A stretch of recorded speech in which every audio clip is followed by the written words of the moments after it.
Assalamualaikum warahmatullahi wabarakatuh. Salam sejahtera untuk kita semua. Merdeka! Saya Mutia Nadila, perwakilan dari SMA Negeri 2 Sijunjung.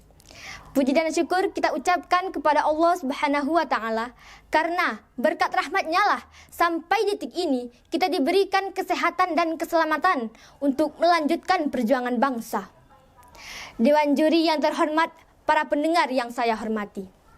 Suri Teladan Bung Hatta untuk generasi penerus bangsa adalah judul pidato yang akan saya sampaikan. Berbicara mengenai Bung Hatta adalah membicarakan seorang pemimpin yang dirindukan oleh bangsa Indonesia. Saat ini, Indonesia sedang dirundung masalah. Namun, karakter pemimpin-pemimpin bangsa yang seharusnya berjuang keras menyelesaikan masalah justru enggan melepaskan diri dari jerat korupsi. Sehingga sulit rasanya untuk tidak merindukan sosok Bung Hatta yang jujur, sederhana, dan anti korupsi. Beliau selalu mengutamakan kepentingan rakyat di atas kepentingan dirinya sendiri. Beliau tidak pernah memanfaatkan kedudukannya untuk menggeruk kekayaan pribadi. Dan beliau tidak silau oleh gemerlap harta dan tidak takut hidup secukupnya saja. Setelah mendengar sebagian kecil keteladanan Bung Hatta, siapapun pantas berbangga hati dan mengacungkan dua jempol terhadap kejujuran dan kesederhanaan Bung Hatta. Kepribadiannya yang mengagumkan, sulit dicari tandingannya. Apalagi di masa sekarang, korupsi merajalela. Bahkan, kisah nyata Bung Hatta dianggap sebagai dongeng belaka. Bila Bung Hatta masih hidup, tentu beliau akan merasa sedih melihat wajah bangsa yang telah diperjuangkannya tanpa mengenal lelah sejak usia belia. Kesedihan yang sama dirasakan oleh rakyat Indonesia yang kehilangan figur pahlawan. Pada awal kemerdekaan, anak-anak kecil dengan mantap mengidolakan tokoh-tokoh pergerakan nasional seperti Bung Hatta, Bung Syahrir, dan Bung Karno. Namun, anak-anak zaman sekarang mengenal Bung Karno dan Bung Hatta sebatas peran mereka sebagai proklamator serta presiden dan wakil presiden pertama di Indonesia. Ironisnya, generasi tunas harapan bangsa lebih suka mengidentifikasi diri dengan tokoh-tokoh khayalan seperti Tsubasa, Wakabayashi, serta Monkey D. Luffy. Jelas, krisis kepahlawanan ini membutuhkan jawaban. Masalah korupsi yang menjadi faktor utama kehancuran bangsa tidak bisa diberantas tanpa teladan. Untuk menumbuhkan teladan-teladan seperti Bung Hatta, diperlukan jawaban atas pertanyaan ini. Bagaimana bisa Bung Hatta memiliki kepribadian yang sedemikian jujur, sederhana, dan anti korupsi? Pertama, ketaatan terhadap Tuhan Yang Maha Esa. Hal ini merupakan faktor untuk membentuk pribadi yang jujur, sederhana, dan anti korupsi. Tuhan memerintahkan kepada manusia untuk senantiasa melakukan sifat jujur. Dan manusia yang taat kepada Tuhan akan senantiasa melakukan perintahnya dan menjauhi larangannya. Bung Hatta terkenal sangat religius. Sebagai contoh, beliau tidak pernah meninggalkan sholat wajib. Ketika beliau sakit, beliau tetap berusaha sholat Jumat berjamaah ke masjid. Dan ketika beliau sedang berada dalam perjalanan jauh, beliau tetap berusaha beliau tetap melaksanakan ibadah puasa. Padahal dalam ajaran Islam, orang yang sedang dalam perjalanan jauh dapat mengganti puasanya di hari lain. Kedua, rasa cinta terhadap tanah air dan bangsa. Patriot sejati tidak akan rela mengorbankan kepentingan bangsa yang dicintainya. Demikian pula Bung Hatta. Beliau akan bahagia bila mampu berkorban demi kepentingan bangsa dan negara. Seorang teman Bung Hatta, Surowo Abdul Manap, pernah berkata, bila berbincang dengan Bung Hatta, beliau hanya membicarakan perihal bangsa. Bangsa dan bangsa saja yang ada dalam pikirannya, ujar Surowo. Ketiga, kecintaan kepada kebenaran. Untuk menguak kebenaran, kejujuran merupakan sifat yang mutlak dipenuhi. Dalam pidatonya di Universitas Indonesia pada tahun 1957, Bung Hatta berkata, pangkal dari segala pendidikan karakter ialah rasa cinta kepada kebenaran dan mampu mengatakan salah apabila dalam situasi yang tidak benar. Kegairahannya terhadap ilmu diperlihatkan dalam kegemarannya membaca buku. Jangan lupa, sejak semula beliau merupakan orang yang mengutamakan pendidikan. Hal ini terlihat dari partai yang didirikannya, PNI Baru, merupakan partai kader yang didirikan untuk menyelenggarakan pendidikan untuk rakyat. Keempat, sikap menghargai orang lain. Bung Hatta adalah orang yang tahu akan menghargai orang lain, bahkan kepada orang-orang kecil yang sering diremehkan. Orang-orang yang bekerja pada Bung Hatta seperti pembantu, pengawal, supir, dan perawat perpustakaan merasa dihargai sedemikian tinggi oleh Bung Hatta. Mereka sayang pada Bung Hatta, begitu pula sebaliknya. Kelima, kedisiplinan dan ketaatan terhadap peraturan. Orang yang mentaati peraturan tidak akan rela melakukan tindak korupsi, karena korupsi merupakan hal kejahatan dan melanggar peraturan. Dalam hal kedisiplinan, Bung Hatta memiliki keistimewaan. Beliau merupakan orang tersohor dengan julukan manusia jam, yang berarti sangat menghargai waktu. Kiranya lima hal tersebutlah yang dapat menjadi bukti keteladanan Bung Hatta yang jujur, sederhana, dan anti korupsi. Tanpa bermaksud merendahkan pemimpin-pemimpin yang sekarang, rasanya kerinduan akan munculnya pahlawan-pahlawan lebih tertuju pada generasi muda tunas harapan bangsa.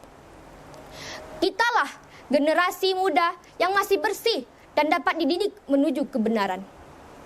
Diharapkan mampu melakukan perbaikan ketika melanjutkan kepemimpinan bangsa ini kelak. Sekian yang dapat saya sampaikan. Saya akhiri dengan Assalamualaikum warahmatullahi wabarakatuh. Merdeka! Assalamualaikum warahmatullahi wabarakatuh. Puji syukur kehadirat Allah Subhanahu wa Ta'ala, karena atas berkat dan rahmatnya sampai detik ini kita masih diberikan kesehatan dan keselamatan untuk melanjutkan perjuangan bangsa. Salawat beriring salam kita curahkan kepada baginda Nabi besar kita, Rasulullah Muhammad Sallallahu Alaihi Wasallam, sang pembawa panji yang tak pernah ingkar janji, sang pembawa misi yang tak pernah korupsi.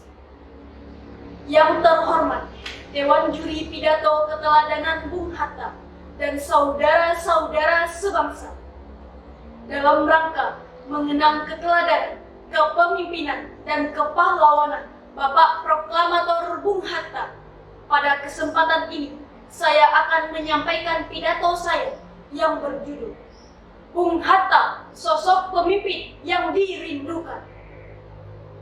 Seperti yang kita ketahui bahwa negara kita, negara Indonesia, sedang dirundung berbagai masalah, baik masalah internal maupun eksternal. Salah satunya korupsi. Masih ada pemimpin-pemimpin dalam masyarakat kita yang enggan melepas diri dari jerat korupsi demi menuruti gengsi dan mementingkan diri sendiri. Sehingga sulit rasanya untuk tidak merindukan sosok Bung Hatta yang jujur, sederhana, dan anti korupsi. Bung Hatta lahir pada tanggal 12 Agustus 1902 di Bukit Tinggi di ranah Minangkabau yang kita pijak hari ini. Telah menjadi sosok yang sangat berjasa dan menunjukkan peran besar bagi kita, bangsa Indonesia. Bung Hatta sangat mengutamakan kepentingan rakyatnya di atas kepentingan diri sendiri. Contohnya, pada peristiwa pemotongan nilai uang dari Rp1.000 menjadi Rp1 pada tahun 1950-an, yang dikenal sebagai peristiwa Gunting Syafruddin, yaitu kebijakan moneter yang ditetapkan oleh Syafruddin Prawira Negara yang diberlakukan pada tanggal 10 Maret 1950. Sebagai wakil presiden pada saat itu, Bung Hatta bisa saja membocorkan kebijakan tersebut kepada keluarganya terlebih dahulu. Tetapi demi kepentingan bangsa, Bung Hatta tidak melakukannya. Bahkan, uang tabungan yang dikumpulkan sejak lama menjadi tidak cukup lagi untuk membeli mesin jahit idaman istrinya. Itulah contoh keteladanan Bung Hatta yang rela berkorban demi kepentingan bangsanya.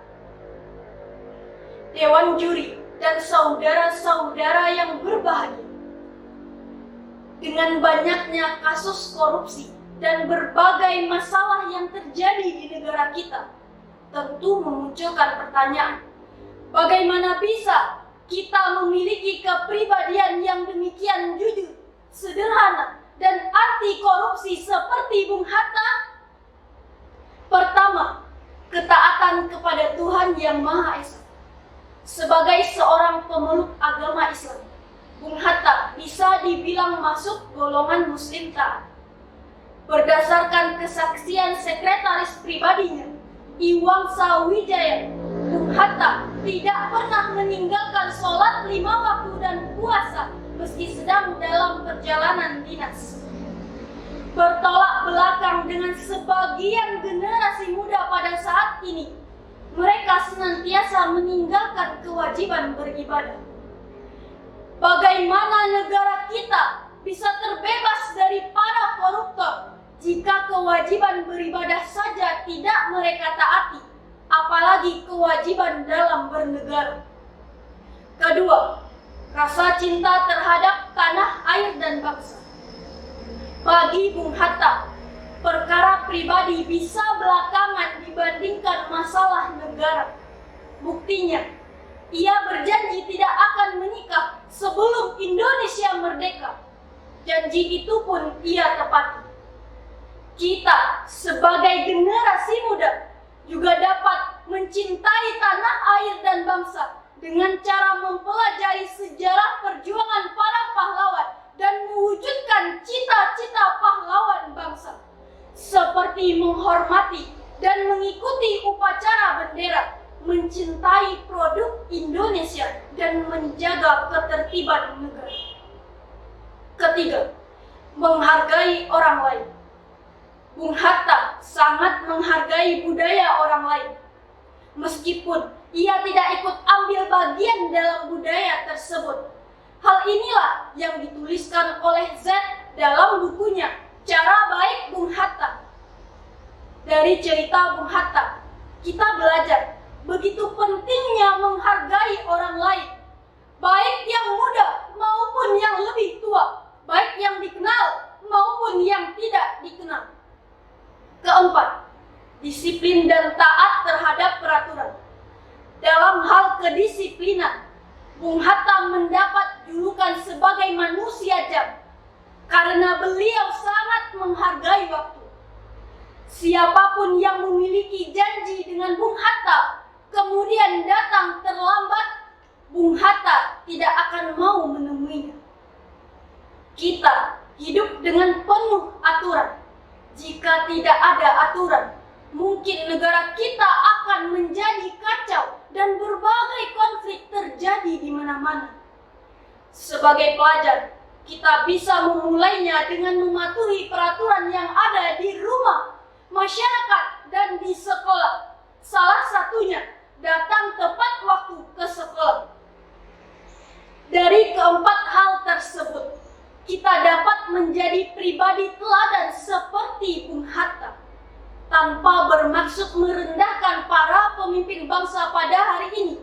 Sepertinya kerinduan akan munculnya pahlawan-pahlawan bangsa lebih tertuju pada generasi muda harapan bangsa.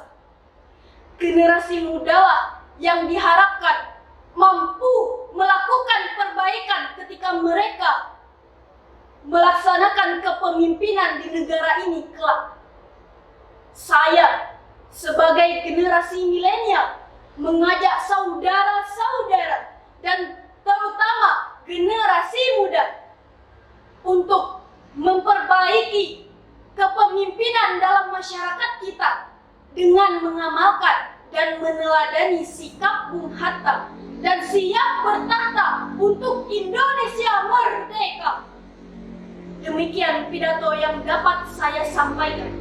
Jika ada kata yang kurang berkenan, saya mohon dimaafkan.